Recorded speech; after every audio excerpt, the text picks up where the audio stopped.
The United States and Venezuela have had a very interesting relationship, especially since the turn of the century. On the positive side, the U.S. is Venezuela's #1 client of oil trading. This is the main trading good between the two countries and has remained as the primary economic bond between them. This is also why America was so interested in this nation. The beginning of 2002 marked the downfall of a good, strong foreign policy between the U.S. and Venezuela when U.S. officials did not agree with the late Venezuelan President Hugo Chávez's governmental actions.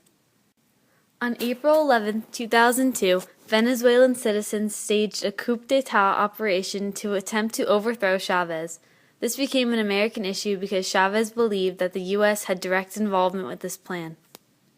It proved to be temporarily successful, pushing Chávez out of office for a total of 48 hours until he was reinstated back to president.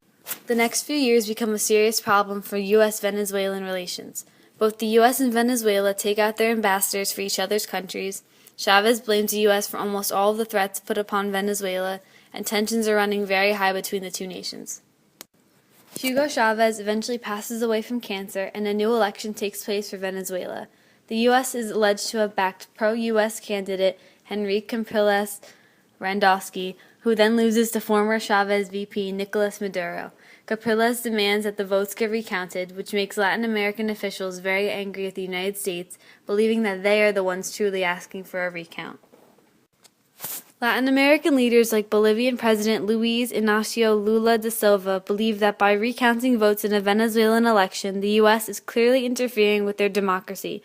The U.S. has left its fingerprints on Venezuela economically, politically, and democratically, as shown very clearly since the turn of the century. This whole situation with Venezuela is a very good example of U.S. imperialism today. The only question that remains is, will the U.S. and Venezuela ever really get along?